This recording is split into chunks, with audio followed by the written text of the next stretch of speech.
നമസ്കാരം. Alpha palliative care daily ന്യൂസിലേക്ക് സ്വാഗതം. പ്രധാന വാർത്തകൾ.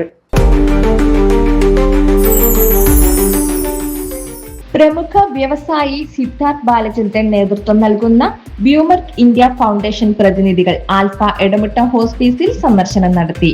ഫൗണ്ടേഷൻ ചെയർമാൻ ആർ ബാലചന്ദ്രൻ, ട്രസ്റ്റിമാരായ Shiv Siddharth, Shreshth Siddharth, chief operating officer KN Vinayarajan എന്നിവരാണ് സന്ദർശനം നടത്തിയത്. ആൽഫയിലെത്തിയ സംഘത്തെ ചെയർമാൻ KM നൂറുദ്ദീന്റെ നേതൃത്വത്തിൽ സ്വീകരിച്ചു.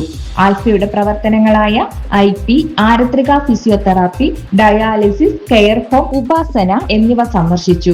തുടർന്ന് നടന്ന സ്വീകരണ പരിപാടിയിൽ ആൽഫയുടെ പ്രവർത്തനങ്ങൾ, പ്രത്യേകിച്ച് പുതിയ ഹോസ്പിസിന്റെ പ്രാധാന്യത്തെക്കുറിച്ചും ഉദ്ഘാടന പരിപാടിയെക്കുറിച്ചും ചെയർമാൻ വിശദീകരിക്കുകയും പ്രവർത്തനങ്ങൾ അടങ്ങിയ ഡോക്യുമെന്ററി പ്രദർശിപ്പിക്കുകയും തുടർന്ന് ചർച്ചകൾ നടത്തുകയും ചെയ്തു. ആൽഫ പറവൂർ ലിങ്ക് സെന്ററിന്റെ 12ാമത് വാർഷികത്തിന്റെ ഭാഗമായി ഫിസിയോതെറാപ്പി ഹോം കെയർ ആരംഭിച്ചു. Paravur block panchayat vice president JC Lalu flag off ചെയ്തു. ചടങ്ങിൽ രക്ഷാധികാരി KV സത്യൻ മാസ്റ്റർ സ്വാഗതം പറഞ്ഞു. Ward member KV Binoy, secretary OM Joby തുടങ്ങിയവർ നേതൃത്വം നൽകി. ആൽഫ ചേലക്കര സെന്റർ ഓണാഘോഷവും ഓണക്കിറ്റ് വിതരണവും നടത്താൻ സെന്ററിന്റെ എക്സിക്യൂട്ടീവ് കൗൺസിൽ യോഗം തീരുമാനിച്ചു. ഓണാഘോഷത്തോടനുബന്ധിച്ച് വിശിഷ്ട വ്യക്തികളെ ആദരിക്കലും മറ്റു പരിപാടികളും നടത്തും. ഓഗസ്റ്റ് 22-നാണ് ഓണാഘോഷം നടത്തുക.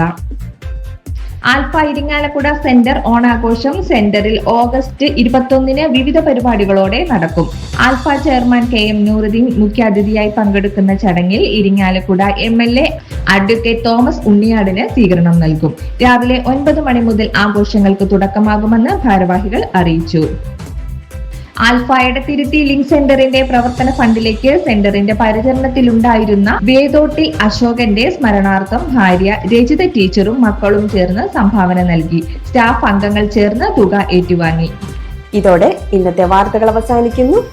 ജയ് ഹിന്ദ്.